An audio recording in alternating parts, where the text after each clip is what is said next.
My YouTube channel. आज हम लोग देखेंगे जीएस और जीके का प्रैक्टिस सेट, जिसमें लगभग 35 प्रश्न हैं जो बिल्कुल इम्पोर्टेंट हैं यूपी के किसी भी परीक्षा को लेकर के। तो हमारा पहला प्रश्न ये है कि सुप्रसिद्ध डैश नृत्यांगना सितारा देवी को रविंद्रनाथ टैगोर द्वारा कथक की रानी के रूप में सम्मानित किया गया था, यानी कौन थी, किस क्लासिकल डांस से, तो ये कथक। नेक्स्ट क्वेश्चन हमारा है कि आर्य समाज के संस्थापक कौन है। आर्य समाज के संस्थापक कौन है, तो वह है दयानंद सरस्वती।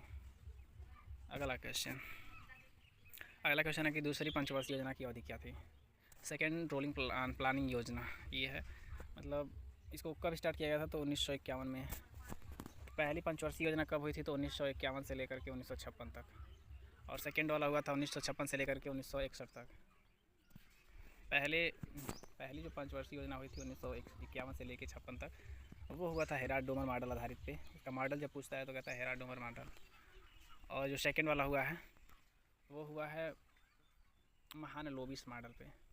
ठीक है। अगला क्वेश्चन है कि उत्तर प्रदेश के किस जिला में हस्त निर्मित कागज़ का निर्माण किया जाता है, तो है हमारा जालौन एक ज़िला है, वो यूपी में पड़ता है, वहाँ पे कागज़ का निर्माण होता है। नेक्स्ट क्वेश्चन है हिंदू कैलेंडर के अनुसार दिवाली निम्नलिखित में से किस महीने में आती है। तो जो हिंदू कैलेंडर है दिवाली किस महीने में आता है, तो वो है कार्तिक महीने में। वैसे आप लोग बताएंगे कि कार्तिक को कौन सा महीना कहा जाता है कमेंट बॉक्स में। नेक्स्ट कौन भारत की सबसे बड़ी मीठे पानी की झील है, तो वो है हमारा बूलर। नेक्स्ट क्वेश्चन हमारा है कि भारत के प्रथम रक्षा मंत्री कौन थे। बांदीपुर जिले में। अच्छा ठीक है, भारत के प्रथम रक्षा मंत्री कौन थे, तो फर्स्ट डिफेंस मिनिस्टर ये थे Baldev Singh. Next question colour को चेंज करते हैं, मैं थोड़ा आवाज़ कम कर लीजिए। ठीक है, वो है बलदेव सिंह। हमारा नेक्स्ट क्वेश्चन जो है वो है, यहाँ पे आपको बता देते हैं कि क्या है। उत्तर प्रदेश भारत के सबसे अधिक आबादी वाला राज्य है, ये तो सब जानते हैं। जनगणना 2011 तक की गई संख्या के अनुसार इसका आबादी घनत्व कितना था प्रति वर्ग किलोमीटर, तो वो था 829 वर्ग किलोमीटर। ओके। नेक्स्ट है भारत के संविधान की 10वीं अनुसूची किस संबंध में है, तो जो हमारा 10वीं अनुसूची है वो है दल बदल विरोधी कानून। ठीक है, इसको किस संविधान संशोधन के द्वारा किया गया था। दल विरोध कानून आया था, ये 52वां संविधान संशोधन द्वारा आया था 1885 में। ओके। नेक्स्ट क्वेश्चन है कि उत्तर प्रदेश के चरकुला नृत्य में महिलाएं अपने सिर पर क्या रखकर नृत्य करती हैं, तो उत्तर प्रदेश में चरकुला जो नृत्य महिलाओं द्वारा किया जाता है। यहाँ पे एक चीज़ और है, अगर ये पूछ लिया कि चरकुला नृत्य किसके द्वारा किया जाता है, तो वो महिलाओं के द्वारा किया जाता है, और अब वो अपने सिर पर तेल का दीपक लेकर के डांस करती हैं। ओके, तो ये ध्यान रखना है, चरकुला नृत्य महिलाओं द्वारा किया जाता है और ये तेल का दीपक लेकर के सिर पे डांस करती हैं। Very most important question. Next question, Bharat के निम्नलिखित में से किस तटीय प्रदेश में उत्तर पूर्वी मानसून वर्षा होती है, तो जो उत्तर पूर्वी मानसूनी वर्षा होती है वो होती है कोरोमंडल तट पे, कोरोमंडल तट। नेक्स्ट क्वेश्चन, 2016 में विमुद्रीकरण के बाद छापी गई महात्मा गांधी श्रृंखला के नोट अंतर्ग्रहित अंतरिक्ष मिशन का अंतरिक्ष होना चाहिए मिशन का प्रतिनिधित्व करने वाला मंगलयान की तस्वीर प्रदर्शित करती है। तो 2016 में विमुद्रीकरण हुआ था, विमुद्रीकरण मीन्स नोटों को बंद किया गया था, तो 1000 और 500 का नोट बंद किया गया था, और उसके बाद से 2000 का एक नया नोट लॉन्च किया गया था, जिसपे क्या था, मंगलयान का एक तस्वीर छापा गया था। ठीक है। अगला प्रश्न हमारे उत्तर प्रदेश के कितने राज्यों के साथ अपनी सीमा साझा करता है, यानी स्पर्श करता है, तो वो करता है 8 राज्यों के साथ और एक केंद्र शासित प्रदेश के साथ। केंद्र शासित प्रदेश कौन सा है, तो दिल्ली है, दिल्ली NCR। कौन सा है डिटेल में आइए दिखाते हैं आपको, आइए देखते हैं। नोट्स, उत्तर प्रदेश की सीमा भारत के 8 राज्यों के साथ एक केंद्र शासित प्रदेश के साथ साझा लगती है, जिनमें शामिल है पहला राजस्थान, हरियाणा, हिमाचल प्रदेश, दिल्ली क्या है, केंद्र शासित प्रदेश है, यूनियन टेरिटरी। फिर उत्तराखंड, बिहार, मध्य प्रदेश, झारखंड और छत्तीसगढ़। ठीक है, 8 राज्य हैं और एक केंद्र शासित प्रदेश। नेक्स्ट क्वेश्चन हमारा है कि उत्तर प्रदेश में विकलांग व्यक्तियों के लिए विश्वविद्यालय कहाँ स्थित किया गया है, यानी कहाँ ओपन किया गया है, तो ये है चित्रकूट में, यूपी का एक चित्रकूट जिला है, वहाँ पे विकलांग व्यक्तियों के लिए विश्वविद्यालय की स्थापना की गई है। नेक्स्ट क्वेश्चन है हमारा डैश नृत्य के प्रदर्शन में एक तरफ महिलाओं के द्वारा राजनीति किया था, जब ये क्वेश्चन मुझे गलत लग रहा है, इसको छोड़ देते हैं। नेक्स्ट क्वेश्चन, माइकल पहाड़ियों में अमरकंटक पठार किस नदी के उद्गम को चिन्हित करता है, तो ये करता है नर्मदा नदी को चिन्हित। नेक्स्ट क्वेश्चन है भारत के संविधान के किस अनुच्छेद के अंतर्गत निजता का अधिकार संरक्षित किया गया है, तो वो है आर्टिकल 21 अनुच्छेद 21 में। और 21 के ए में आपको बता दें हम, 21 के ए में शिक्षा का अधिकार रखा गया है। ठीक है, अगला क्वेश्चन हमारा ये कह रहा है निम्नलिखित तत्व में से कौन सा एक सामान्य ताप पर द्रव अवस्था में रहता है? तो वो रहता है मरकरी, हमेशा द्रव अवस्था में रहेगा सामान्य ताप जब मिलेगा इसको। तो नेक्स्ट है, ये करंट अफेयर का है कि हाल ही में पहली बार ईमेल के जरिए EFIR, ठीक है, EFIR दर्ज किया गया था। तो ये जीमेल के जरिए पहली बार किया गया था जम्मू कश्मीर में। ठीक है, FIR दर्ज किया गया था। अगला प्रश्न हमारा है ये, स्ट्रेट ड्राइव शब्द का प्रयोग किस खेल में किया जाता है? तो स्ट्रेट ड्राइव का प्रयोग किया जाता है क्रिकेट में।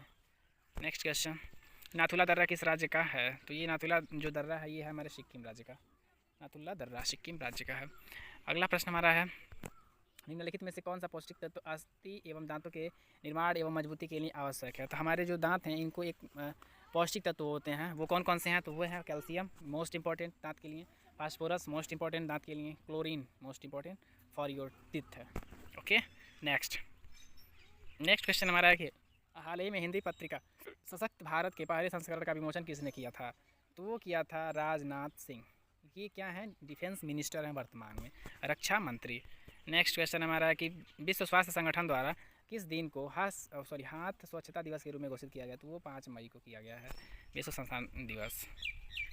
हाल ही में सागर कवच अभ्यास किसने आयोजित किया गया? करंट अफेयर का क्वेश्चन है, कवच आयोजित किया गया है, यह भारतीय तटरक्षक बल, इसको इंग्लिश में कहते हैं Indian coast guard. Okay, next question हमारा है कि 1889 में राष्ट्रीय ग्रामीण रोजगार कार्यक्रम को डैश में शामिल कर लिया गया था। तो वो किया गया था जवाहर रोजगार योजना के तहत। अगला प्रश्न हमारा है कि किस शहर ए बलिया, किस नहीं होना चाहिए यहाँ पे भाई, होना चाहिए किसे शहर ए बलिया के नाम से जाना जाता है? तो वो जाना जाता है चित्तू पांडे को। शहर नहीं होना चाहिए यार, यह क्या गलत हो गया, शेर ए बलिया के नाम से जाना जाता है चित्तू पांडे को। ओके, नेक्स्ट क्वेश्चन है, नेताजी सुभाष राष्ट्रीय खेल संस्थान कहाँ स्थित है? तो वो स्थित है हमारा पटियाला में। अगला क्वेश्चन है अगला क्वेश्चन हमारा सबसे कम आयु में भारतीय राष्ट्रीय कांग्रेस का अध्यक्ष बनने वाला व्यक्ति था? तो भारतीय राष्ट्रीय कांग्रेस ज्वाइन करने वाला जो व्यक्ति है सबसे कम उम्र का, वो है Abdul Kalam Azad. Next question, doctor द्वारा प्रयुक्त होने वाला स्टेथोस्कोप जिन सिद्धांत पर कार्य करता है वो है, किस पे कार्य करता है? तो वो परावर्तन पे कार्य करता है। स्टेथोस्कोप होता क्या है? तो ये होता है बीपी को चेक करने वाला मशीन। ये पूछ लेता है इसका उपयोग किस में किया जाता है, तो बता देना है। ओके, बीपी सामान्य कितना होता है? तो ये आपको कमेंट में बताना है। नेक्स्ट क्वेश्चन है कि चंद्रप्रभा वन्य जीव अभ्यारण्य उत्तर प्रदेश का एक प्रमुख वन्य जीव अभ्यारण्य है, कहाँ स्थित है? तो ये है चंदौली जनपद में। ठीक है, चंदौली जनपद ये हमारे यूपी में पड़ता है। नेक्स्ट क्वेश्चन है, इल्बर्ट बिल विवाद भारत के किस ब्रिटिश वायसराय के काल में हुआ था? तो ये हुआ था लॉर्ड रिपन के कार्यकाल में। लॉर्ड रिपन ये है। नेक्स्ट क्वेश्चन हमारा है कि किस खिलाड़ी ने आत्मकथा अनडिस्प्यूटेड ट्रूथ लिखी है? तो वो लिखा है माइक टायस ने। नेक्स्ट क्वेश्चन है, भारत में काली कपास मृदा रचना निम्नलिखित में से किसके अपक्षायन से हुई है? तो ये हुआ है विदरी फिशर ज्वालामुखी चट्टान से। नेक्स्ट क्वेश्चन है, हाल ही में किस भारतीय एयरपोर्ट ने सर्विस सेक्टर के तहत सर्वश्रेष्ठ सुरक्षा पुरस्कार जीता है? तो वो जीता है मोपा एयरपोर्ट गोवा। मोपा एयरपोर्ट कहाँ स्थित है? तो ये बताना है गोवा में। गोवा किस नदी के किनारे स्थित है? ये आपको नहीं, मैं ही बता देता हूँ भाई, मांडवी नदी के किनारे। ओके, नेक्स्ट क्वेश्चन हमारा है कि Tata iron and steel company का निर्माण कब हुआ था? यानी कि टाटा आयरन स्टील जो मतलब किस वर्ष स्थापित किया गया था? तो वो किया गया था 1907 ईस्वी में। ओके, 1907 ईस्वी में। तो आशा करते हैं आपको ये वीडियो बहुत पसंद आया होगा। धन्यवाद, थैंक फॉर वॉचिंग।